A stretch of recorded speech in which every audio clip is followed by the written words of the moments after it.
Almost missed you. Hey, how y'all doing? Guess what time it is? It's time to work on a wooden airplane. 1030S build with me, Scott. I got these diamonds on, got them stapled in, I got to remove them. Got this tail feather in here, this trailing edge. Now I got to go through, I've got a preliminary cut on my Airelon spars. This right here is where the bolt and nut is for the hinge. You got to give a little bit of room. Same thing on the other end. I've got my little piece here that I'm gonna, little scab, you put on there to join the two together. So I need to go through here and clean up all these holes where the Airelon fits tight against the ribs. And then I don't know if you remember, but you see there's a slight angle right here and right there. Not quite square. And I just need to knock that corner off the top and bottom just a little bit so she slips in there good. And it goes all the way through there. Guess what? It's like, man, it's a gorgeous day out here today. It's the month of August now, and we got cooler temperatures. It's 60, 70 degree nights and 70, 80 degree days.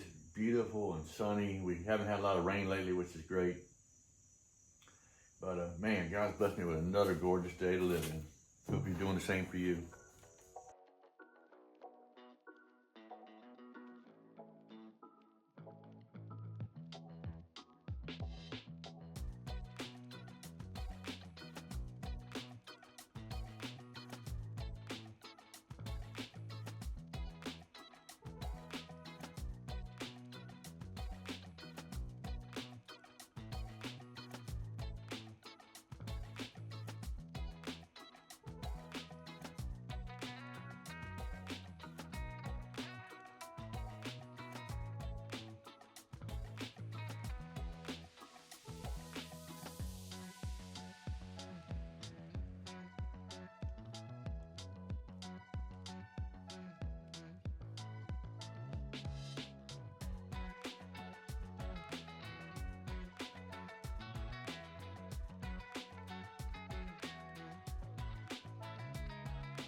All right, we'll fit through there now. I have my end ribs sitting over there. I need to coat them with polyurethane still.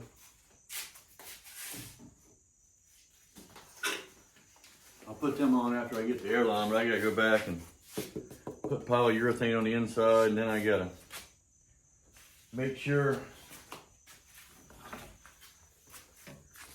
this fits in here okay, too.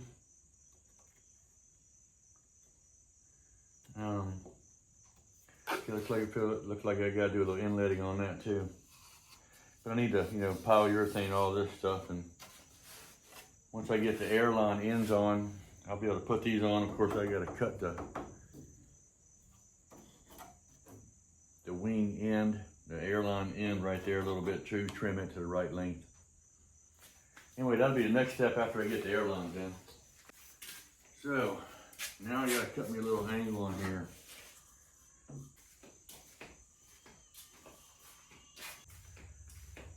This mahogany plywood is the worst for getting splinters. I'll tell you that right now.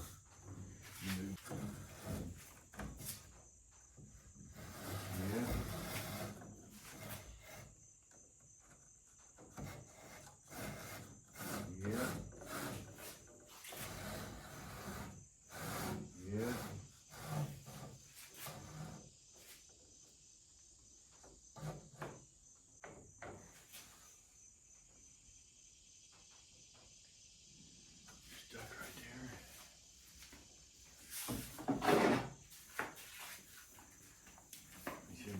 I gotta go.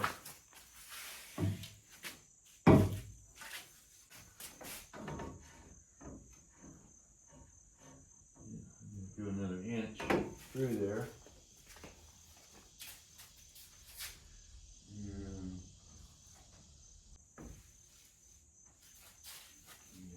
dremel that out a little bit more.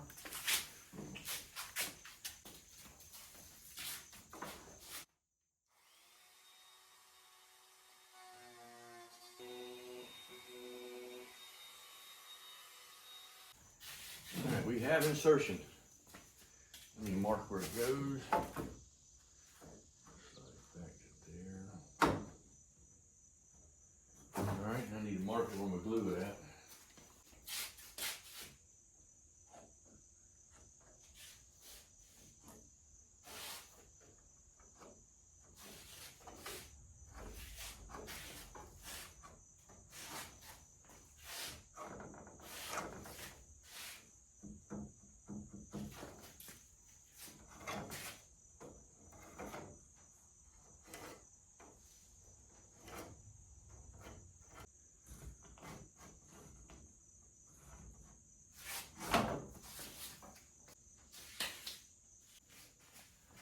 See how this one fits. Let's see how to cut it. Yeah. So there's angles on that side.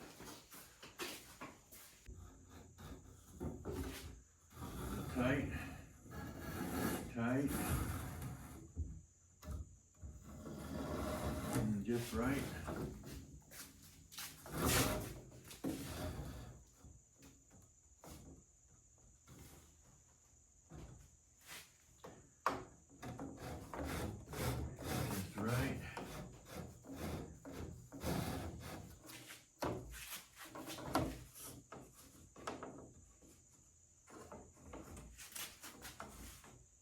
I can make that work. Let me get a level.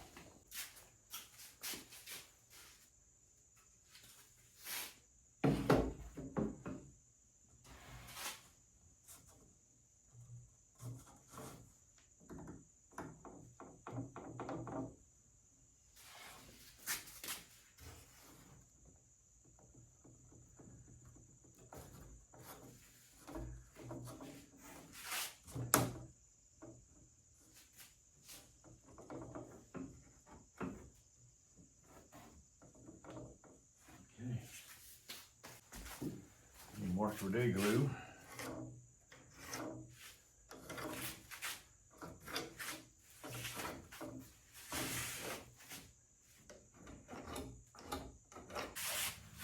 Alrighty.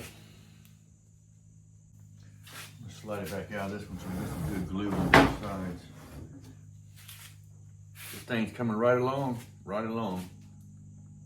Still make mistakes here and there, nothing major. I want to give a shout out to all my viewers, man. We got a lot of people from different places. We got people from Brazil and gracias, and England and France, and hey, got some guys from Canada and Australia down under. You guys in Germany, guten Tag. That's one thing I took in high school. I took a couple years of German. I remember a few things. Household items. Got some folks down in South Africa, Indonesia. Got some buddies here in the United States in Texas and Louisiana and Colorado, California, Virginia, North Carolina, Pennsylvania. Some folks over in Lithuania and down in Florida. There's many others. Thanks all y'all for watching. It's nice having a diverse crowd. That's what I call diversity. It's nice when everybody come together. Everybody from all those countries I just listed, we all have a shared appeal to flying. I don't know about y'all, but first time I wanted to fly, I grew up in Virginia Beach, Virginia. A lot of military bases there. airports, and there were planes flying around all the time. I mean, all the time. Military planes, commercial planes, and as a boy, I can remember sitting there and just looking up at the sky, wondering what it would be like to fly. And then for a long time, I've been flying simulators. And they're nice, but nothing like the real good thing. You pilots that have had the time and money to go to school, I envy you. You're a cut above a lot of people. It takes a lot of skill and dedication to do that, and I got to give it to you. I'm going to see what I can do coming up, flying this thing. I know it's not a 747 or a fighter jet, but the best I can do at the time.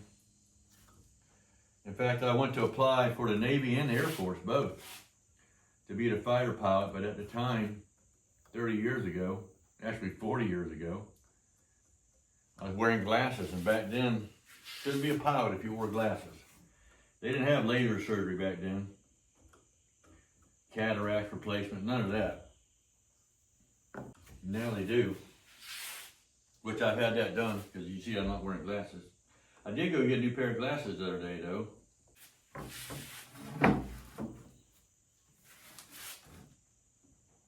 Big enough.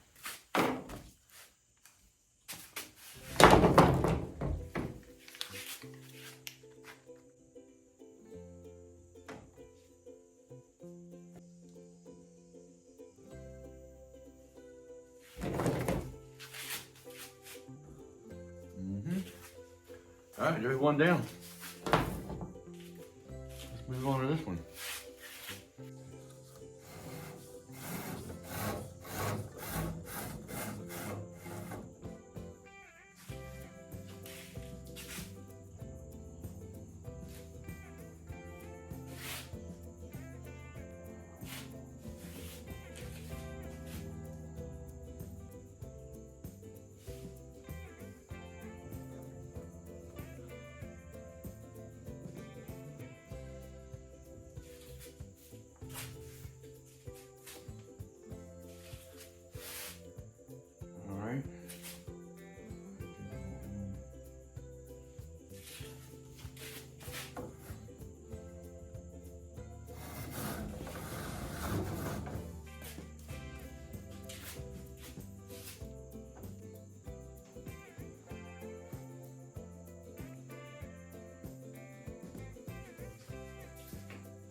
We got on this end.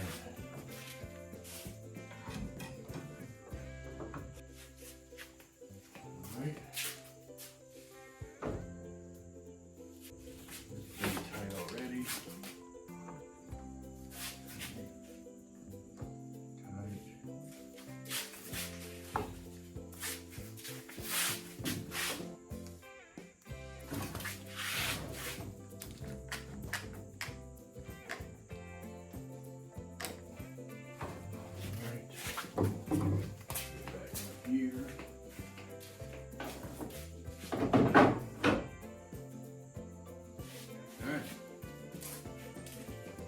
Now I just got to put that scab on. Where did it go?